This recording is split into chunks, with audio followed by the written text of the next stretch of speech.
So hi everyone, this is Shahrukh Saifi and welcome to the channel quick prep classes.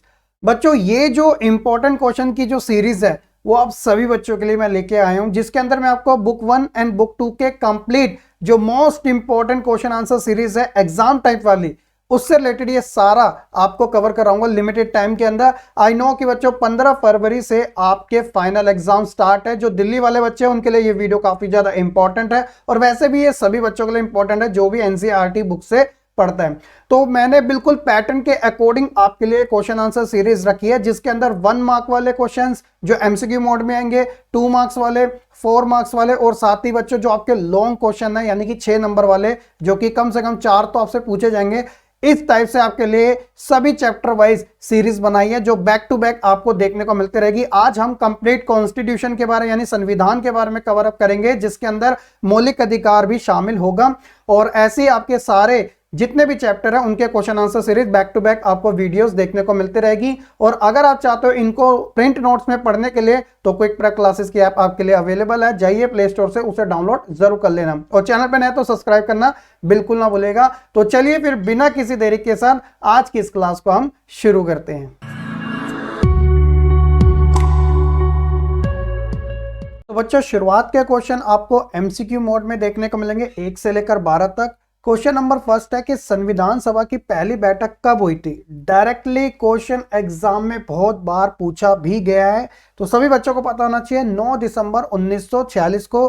और इस संविधान सभा की जो पहली बैठक के अध्यक्ष थे उनका नाम था डॉक्टर सच्चिदानंद सिन्हा। ये अस्थायी थे, लेकिन जब बात आती है स्थायी की तो वो डॉक्टर राजेंद्र प्रसाद जी थे। ठीक है। दूसरा क्वेश्चन है कि इनमें से किन राष्ट्रीय नेता द्वारा संविधान सभा में उद्देश्य प्रस्ताव पेश किया गया था, ऑब्जेक्टिव रेजोल्यूशन। तो देश के प्रथम प्रधानमंत्री थे जिनका नाम था जवाहरलाल नेहरू जी। इन्होंने ही इस उद्देश्य प्रस्ताव को पेश किया था, डायरेक्ट तरीके से इसे पास भी कर दिया गया था। तीसरा है कि संविधान सभा की मसौदा समिति के अध्यक्ष कौन थे। मसौदा समिति को प्रारूप समिति के नाम से भी जाना जाता है, तो एग्जाम में कंफ्यूज्ड मत होना। तो ये बाबा साहब भीमराव अंबेडकर जी ही थे। इंग्लिश में इसे ड्राफ्टिंग कमेटी कहा जाता है। भारतीय संविधान कब लागू हुआ था, तो जब बात आती है लागू होने की तो ये 26 जनवरी 1950 ऑप्शन नंबर सी लागू हुआ था। लेकिन जब बात आएगी इसके तैयार होने की तो ये 26 नवंबर 1949 को तैयार हो गया था, यानी कि हमने इसे अंगीकृत एडॉप्ट कर लिया था। ठीक है। इंप्लीमेंटेशन इसका 26 जनवरी 1950 को हुआ था। संविधान सभा का जो स्वरूप है वो किस टाइप का है, तो भारत में ज्यादातर संघात्मक तरीके से बात की जाती है, लेकिन ये एकात्मक भी है और संघात्मक भी है। तो ऑप्शन नंबर डी, क्योंकि ज्यादातर शक्तियां केंद्र के पास है लेकिन राज्य की भी इंपॉर्टेंस हमें देखने को मिलती है। संविधान बनने में कितना समय लगा था, होप्स हो कि आपको ये क्वेश्चन तो अच्छे से आता ही होगा, रख चुका होगा। तो वो साल जो थे वो 2 लगे थे और महीने 11 और दिन 18, तो 2 साल 11 महीने 18 दिन, ऑप्शन नंबर डी। संविधान के मौलिक कर्तव्यों को किस देश से लिया गया है, क्योंकि हमारा जो संविधान है उसे हम फूलों का गुलदस्ता कहते हैं। अलग अलग देशों से हमने बहुत सारी चीजों को अडॉप्ट किया है। तो यहाँ मौलिक कर्तव्यों की बात हो रही है, फंडामेंटल ड्यूटीज की, तो वो हमने यूएसएसआर से, जिसे सोवियत संघ के नाम से जाना जाता है, यहाँ से अडॉप्ट किया है। आज के समय सोवियत संघ तो नहीं है क्योंकि इसका डिक्लाइनेशन हो चुका है, तो उसका जो उत्तरदायी है यानी सक्सेसर वो है रूस, जिसे हम रशिया कहते हैं, है ना इंग्लिश में। तो ये आप कह सकते हो यहाँ से हमने लिए। किस अनुच्छेद के द्वारा अस्पृश्यता का अंत किया गया था, तो देखिए बच्चों, ये भाग 3 में जो मौलिक अधिकारों का वर्णन किया गया है उसमें हमारा पहला ही अधिकार है राइट टू इक्वेलिटी, यानी कि समानता का अधिकार। तो समानता का जो अधिकार है वो 14 से 18 है, तो जिसके अंदर जो 17वां में जिक्र आता है अस्पृश्यता का, ऑप्शन नंबर सी छुआछूत, इसका अंत कर दिया गया था। जब व्यक्ति को केवल सिर्फ शक के आधार पर गिरफ्तार कर लिया जाता है तो वह प्रक्रिया होती है निवारक नजरबंद की। तो इसमें सिर्फ शक के आधार पर लोगों को गिरफ्तार कर लिया जाता है, लेकिन इसका एक काउंटर भी है। अगला क्वेश्चन इसके लिए मैंने नीचे डाल दिया कि डैश के द्वारा न्यायालय किसी गिरफ्तार व्यक्ति को, चाहे वो निवारक नजरबंद यानी कि शक के आधार पर ही क्यों ना किया हो गया, न्यायालय के सामने प्रस्तुत करने का आदेश देता है, तो उस प्रक्रिया को बंदी प्रत्यक्षीकरण कहते हैं, जिसमें खुद जो गिरफ्तार व्यक्ति है वो अपनी बेगुनाही का सबूत पेश कर सकता है। अगला है कि इनमें से कौन सा अधिकार वाद योग्य प्रोमिसेबल नहीं है। स्वतंत्रता, समानता और शोषण के विरुद्ध ये सभी मौलिक अधिकार है जो कि वाद योग्य है, लेकिन कंप्लीट तरीके से लाइफ की सिक्योरिटी यानी कि पर्याप्त जीवन का अधिकार, ये हमारा कोई वाद योग्य नहीं है। लास्ट क्वेश्चन है कि डैश शब्द संविधान के 1976 में 42वें संशोधन अधिनियम द्वारा प्रस्तावना में जोड़ा गया था, उस शब्द का नाम था समाजवादी। अगर समाजवादी ना मिले तो पंथ निरपेक्ष, पंथ निरपेक्ष ना मिले तो एकता अखंडता, क्योंकि बच्चों ये तीनों ही शब्दों को हमारी प्रस्तावना में जोड़ा गया था, इस चीज का जरा ध्यान रखना। अब ये तो हो गया हमारे एमसीक्यू। अब बात करेंगे शॉर्ट क्वेश्चन की, यानी कि जो 2 मार्क्स वाले होते हैं, कम से कम 40 से 50 शब्दों की इसमें आवश्यकता होती है। भारतीय संविधान के 2 संघात्मक तत्वों के बारे में बताना है आपको। तो देखिए, इंडिया का जो स्ट्रक्चर है वो फेडरल टाइप का, यानी कि संघात्मक है, जहां पे केंद्र और राज्य सरकारें मौजूद होती है। तो यहां पे संविधान की सर्वोच्चता को सबसे उच्चतम माना गया है और केंद्र राज्यों के बीच में अधिकार और उनके कार्यों का स्पष्ट विभाजन किया गया है। यानी केंद्र सूची के विषय अलग, राज्य सूची के अलग, और कुछ ऐसे विषय जिसमें दोनों मिलकर काम करेंगे, जिसे समवर्ती सूची कहा जाता है। प्रश्न काल से आप क्या समझते हो? ऑब्वियसली प्रश्न काल, जिसमें प्रश्न पूछे जाते हैं। तो जो लोकसभा के अंदर पहला घंटा होता है बैठक का, उसमें सवाल जो पूछे जाते हैं उसे प्रश्न काल कहते हैं। इसमें क्या होता है कि मंत्री को इन प्रश्नों का उत्तर लिखित में या फिर अलिखित रूप से देना पड़ता है। जैसे कोई रेलवे मंत्री है तो उससे पूछा जाएगा कि आपने क्या किया, कोई शिक्षा मंत्री है तो वो फिर अपने जवाब देते हैं, है ना। किन्हीं 2 मौलिक कर्तव्य के बारे में, हालांकि आज के समय टोटल 11 है, शुरुआत में 10 थे लेकिन एक को और जोड़ा गया था। तो इन कर्तव्य के बारे में अगर आप देखोगे तो देश की रक्षा करना ये हमारी एक ड्यूटी है, पर्यावरण को साफ रखना, संविधान का पालन करना, ऐसे टोटल 11 है। लचीला और कठोर संविधान में क्या अंतर होता है? देखिए, जब बात आती है लचीला, जिसे हम फ्लेक्सिबल कहते हैं, तो ये आराम से हो जाता है, यानी कि एक साधारण कानून के जरिए जब संविधान में संशोधन कर दिया जाता है, वह प्रक्रिया लचीले संविधान की होती है। खासतौर पे इंग्लैंड की संसद में यह प्रोसेस ज्यादा देखने को मिलता है, क्योंकि इंग्लैंड के संविधान की एक खास बात यह है कि वो अलिखित है, रिटन नहीं है। लेकिन जब बात आती है कठोर संविधान की, तो उसे बहुत सारी प्रक्रियाओं से गुजरना पड़ता है, क्योंकि इसके अंदर बहुत सारे प्रोविजन, प्रावधान किए जाते हैं। तो इस प्रकार के संविधान में कानून में संशोधन और नए कानून बनाना कठिन होता है। कठोर संविधान एक लिखित संविधान होता है, जिसमें केंद्र और राज्य की शक्तियां शामिल होती है। आप भारत के संविधान का एग्जांपल ले सकते हो, लेकिन भारत का संविधान केवल कठोर है ये सच नहीं है, क्योंकि भारत का संविधान लचीला भी है और कठोर दोनों है।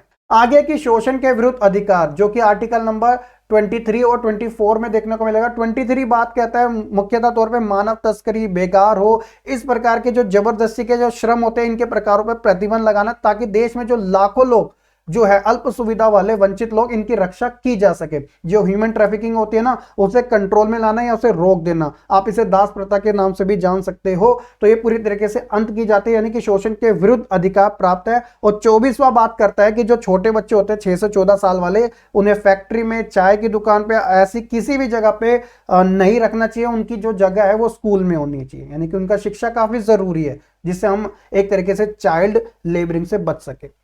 क्या भारत एक धर्मनिरपेक्ष राष्ट्र है? ऑब्वियसली आप शुरुआत में लिखोगे हाँ। 2 तर्क देना, 2 क्या, बहुत सारे लिख सकते हो, क्योंकि सभी नागरिकों को भारत में धार्मिक स्वतंत्रता, रिलीजियस फ्रीडम मिली हुई है, हमारा फंडामेंटल राइट्स भी है। और सबसे बड़ी बात क्या है कि भारत एक विविधता वाला देश है, हिंदू, मुस्लिम, सिख, ईसाई सब आपस में मिलकर रहते हैं। तो राज्य का कोई भी सर्वोच्च धर्म नहीं है और वो किसी के भी मामले में हस्तक्षेप नहीं करता, यानी कि वो अहस्तक्षेप की नीति को लेकर चलता है। इसलिए भारत एक धर्मनिरपेक्ष राज्य।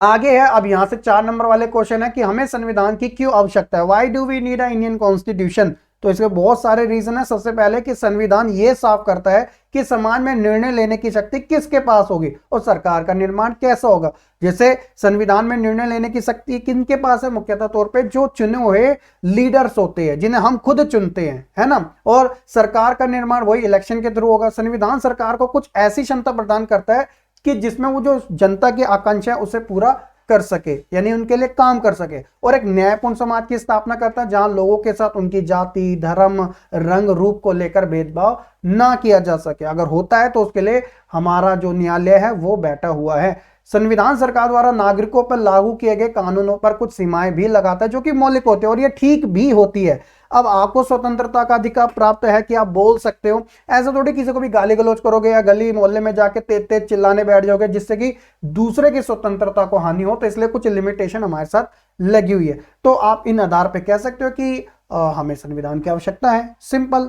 अगला है कि संविधान की जो प्रस्तावना है उसका अर्थ क्या है और इसका क्या महत्व है। देखिए इंडेक्स के तौर पे संविधान में पहला पन्ना जो प्रस्तावना का, जिसे प्रियम्बल कहते हैं, और ये प्रियम्बल हमने अमेरिका के कॉन्स्टिट्यूशन से अडॉप्ट किया है, जिसमें we the people of USA, और हम बात करते हैं we the people of India. ठीक है, तो संविधान की प्रस्तावना किसी पुस्तक की भूमिका की तरह होती है। आपकी एनसीईआरटी बुक में सभी में आपको प्रस्तावना मिलेगी। यह संविधान की भावना को दर्शाती है। और सबसे बड़ी बात क्या है कि प्रस्तावना संविधान का आरंभिक अंग है, लेकिन कानूनी तौर पे उसका भाग नहीं है। जी हां बच्चों, अगर कोई भी प्रस्तावना की अवहेलना करता है, उसकी रक्षा के लिए हम अदालत नहीं जा सकते। हमारी ये सबसे बड़ी भूमिका इसमें होनी चाहिए कि हम प्रस्तावना की गरिमा को बनाए रखें। यह महत्वपूर्ण इसलिए है क्योंकि संकेत करते हैं, इशारा देते हैं कि सरकार कैसे चलेगी, और जो सरकार के समक्ष नए समाज के निर्माण के जो उद्देश्य है उन्हें स्पष्ट करना किस तरीके से होगा, और यह पता चलेगा कि देश में किस प्रकार की शासन व्यवस्था स्थापित है। ये सभी प्रस्तावना के अंदर इसका जिक्र है, इसलिए ये हमारे लिए इंपॉर्टेंट। मौलिक अधिकारों को ऐसी कौन सी परिस्थिति है जिसमें हम बैन कर देते हैं, कौन से ऐसे सर्कमस्टेंसेस है? देखिए अलग अलग है। जैसे इमरजेंसी यानी आपातकाल स्थिति में क्या होता है, ये जो मूल अधिकार होते हैं इसे मौलिक अधिकार ही कहते हैं, फंडामेंटल राइट्स, इन्हें स्थगित कर दिया जाता है। उसके अलावा संविधान में अमेंडमेंट यानी कि बदलाव करके, संशोधन करके लोगों के अधिकारों को कम या फिर समाप्त किया जा सकता है। सेना में अनुशासन बनाए रखने की दृष्टि से भी लिमिटेड या फिर कंट्रोल में किए जा सकते हैं। अगर कोई व्यक्ति अपने मौलिक अधिकारों का दुरुपयोग कर रहा है तो इसे निलंबित भी किया जा सकता है। इन आधारों पर आप कह सकते हो सिंपली की प्रतिबंध किए जा सकते हैं। अब अगला क्वेश्चन है कि संविधान द्वारा जो दिए गए मौलिक अधिकार है, इनका आलोचनात्मक तरीके से व्याख्या करनी है, क्रिटिसाइज कर रहे हैं इन्हें। देखिए सबसे पहला है कि शासन के द्वारा जो मौलिक अधिकार है उन्हें स्थगित करना, ये एक तरीके से दोषपूर्ण माना जाता है कि हमारे जो मौलिक अधिकार है कभी भी सरकार इसको निलंबित कर सकती है। साथ ही निवारक निरोध द्वारा स्वतंत्रता के अधिकार को सीमित कर दिया गया, क्योंकि किसी भी व्यक्ति को शक के आधार पे जब गिरफ्तार कर लिया जाता है तो उसकी स्वतंत्रता रही किस बात की गई है, तो क्योंकि शक के आधार पे गिरफ्तार कर लिया तो स्वतंत्रता का भी यहाँ पे लिमिटेशन लग गया। संकटकालीन स्थिति में कार्यपालिका को अनलिमिटेड पावर्स दे दी जाती है, और ऐसे में हमारी वो एक तरीके से जो मौलिक अधिकार है उन्हें को भी खत्म करने का पूरा अधिकार रखती है। काम पाना, आराम करना, स्वास्थ्य संबंधी अनेक ऐसे बहुत से अधिकार है, इनमें कमी भी हमें देखने को कहीं ना कहीं मिलती है। तो इन आधार पर आप कह सकते हो कि मौलिक अधिकारों की आलोचना की जा सकती है, और ऐसा हुआ भी था साल 1975 में, जब इंदिरा गांधी जी द्वारा पहली बार देश के अंदर आंतरिक गड़बड़ी के आधार पर इमरजेंसी की घोषणा की गई थी, 25 जून 1975।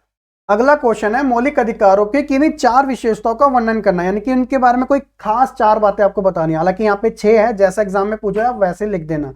जैसे कि मौलिक अधिकार देश के सभी नागरिकों को इक्वल यानी कि समान रूप से प्राप्त है, चाहे कोई हिंदू धर्म से हो या मुस्लिम धर्म से हो या सिख धर्म से हो या ईसाई धर्म से हो, चाहे कोई अमीर हो या गरीब हो, महिला हो पुरुष हो, डजंट मैटर, सबको इक्वल तरीके से 6 मौलिक अधिकार दिए गए हैं। न्यायपालिका यानी कि सर्वोच्च न्यायालय इन अधिकारों की सुरक्षा की गारंटी देती है, क्योंकि ये वाद योग्य, राष्ट्र की सुरक्षा हो या फिर समाज के हित में बात करना हो, इन अधिकारों पर प्रतिबंध भी लगाया जा सकता है, क्योंकि जब बात देश की आती है तो उससे बढ़कर और कुछ नहीं। इन अधिकारों द्वारा सरकार की निरंकुशता पर भी अंकुश लगाया गया है, क्योंकि लोकतांत्रिक देश है, जनता का बोलबाला रहेगा ही हमेशा से, और इसलिए ये मौलिक अधिकार भी दिए गए।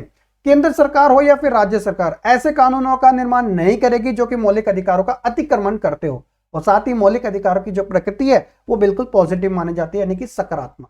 तो ये सारे विशेषताएं हैं, जो अच्छी लगे वो लिख दो वरना सारी लिख दो।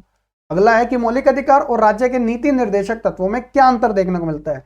बड़ा सिंपल सा है, अभी मौलिक अधिकार के बारे में हमने पढ़ ही लिया था। जैसे मौलिक अधिकार सरकार की शक्तियों पर प्रतिबंध लगाता है, क्योंकि ये मजबूर करता है उनको सीमित रख के काम करने के लिए, और साथ ही सुरक्षा की गारंटी हमारे मौलिक अधिकारों में दी गई है, और सुरक्षा के लिए संवैधानिक उपचारों का अधिकार जो कि हमारा फंडामेंटल राइट्स है, छठा, जो कि आर्टिकल नंबर 32 से लेकर 35 है, इसी के अंदर गारंटी दी गई है। तो न्यायालय के अंदर हम चुनौती दे सकते हैं अगर हमारे किसी भी मौलिक अधिकार का उल्लंघन हुआ हो। तो मौलिक अधिकारों का उल्लंघन नहीं किया जा सकता, क्योंकि इन्हें बेस माना गया है कॉन्स्टिट्यूशन का, और साथ ही व्यक्ति को हित की बात करता है ये मौलिक अधिकार, इसलिए जरूरी है। लेकिन बच्चों जब बात आती है राज्य के नीति निर्देशक तत्वों के बारे में, जिसे हमने आयरलैंड से लिया था, तो ये काफी ज्यादा इंपॉर्टेंट हो जाते हैं।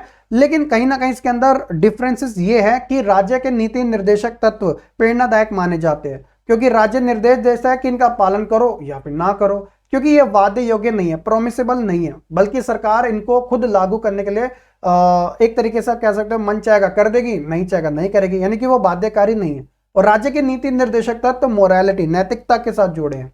राज्य के नीति निर्देशक तत्व समाज के हित के लिए होते हैं, और ये कल्याणकारी राज्य की स्थापना करने का इनका लक्ष्य होता है। कोई कंपलसरी नहीं है, लेकिन अगर सरकारें चाहेगी तो कर सकते हैं, नहीं चाहेगी तो क्या करें। तो ये डिफरेंसेस हमें देखने को मिलता है। उसके बाद बात करते हैं 6 नंबर में, ये है कि भारतीय संविधान में संशोधन की प्रक्रिया को समझाना है।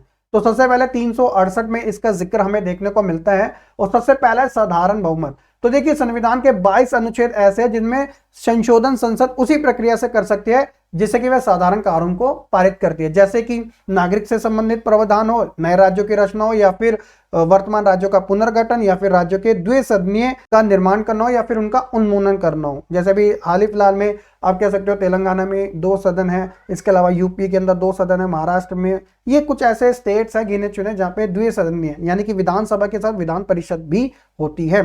तो ये तो हो गया साधारण संशोधन की प्रक्रिया में। लेकिन दूसरा वो थोड़ा सा डिफिकल्ट है, तीसरा वाला सबसे ज्यादा। दूसरे वाले में आप कह सकते हो कि जो विधेयक होता है संसद के किसी भी सदन में प्रस्तुत किया जा सकता है ना।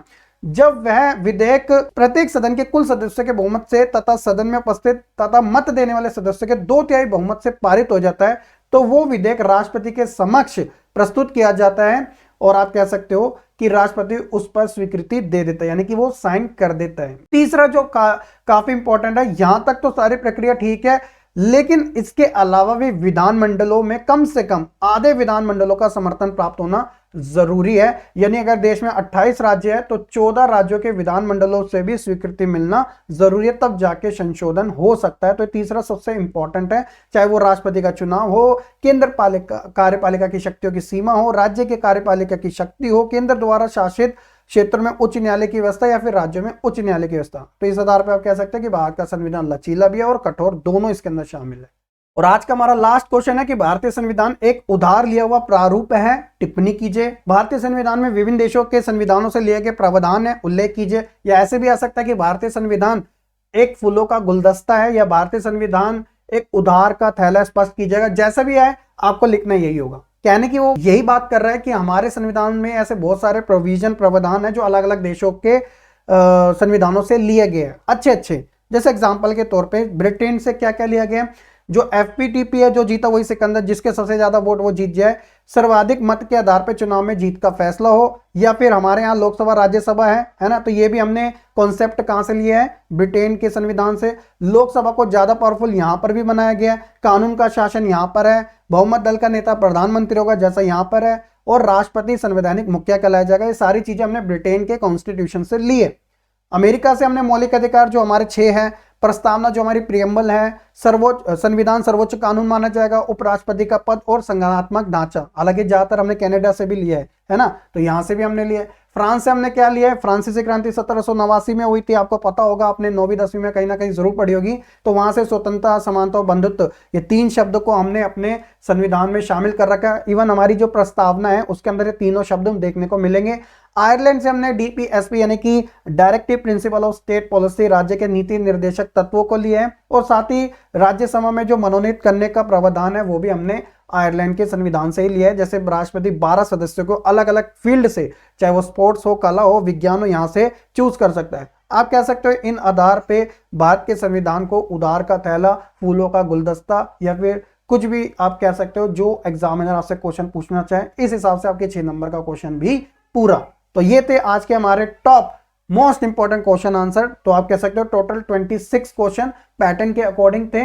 मेन क्वेश्चन के बारे में मैंने आपको सारी चीजें बता दी। इन्हीं से ही मिलता जुलता हर बार एग्जाम में आता है, और ये चैप्टर आपका 12 नंबर का आपसे पूछा जाएगा। तो इन सभी क्वेश्चन को अच्छे से समझ लीजिएगा, और होप्स हो कि आपको ये वीडियो भी पसंद आ चुकी होगी। तो भैया लाइक कमेंट शेयर जल्दी कीजिएगा। और अच्छी बात है कि क्विक प्रेप क्लासेस की ऐप अगर डाउनलोड नहीं की तो कर लो, क्योंकि प्रिंट नोट्स जो होंगे आपको यहाँ पर अवेलेबल मिल जाएंगे, यानी कि अपडेट कर दिए जाएंगे। Not only political science, history के भी, सोशोलॉजी के भी, अदर सब्जेक्ट के भी, और 12वीं में भी तो आप आओगे, वो भी आपको देखने को मिलेगा। और साथ ही जो क्विक प्रेप क्लासेस का टेलीग्राम ग्रुप है जहाँ पे 5000 से भी ज्यादा बच्चे ऑलरेडी ज्वाइन है, तो आप भी ज्वाइन करना, और जो हमारे सोशल मीडिया के हैंडल है वहां पे फॉलो करना बिल्कुल ना भूलेगा। मिलेंगे अपने चैप्टर नंबर 2 चुनाव और प्रतिनिधित्व से related most important question answer series के बारे में हम डिस्कस करेंगे। तब तक के लिए से बच्चे खुश रहे, पढ़ते रहे और ऐसे ही आगे बढ़ते रहे। It's not a game, it's a rich thing.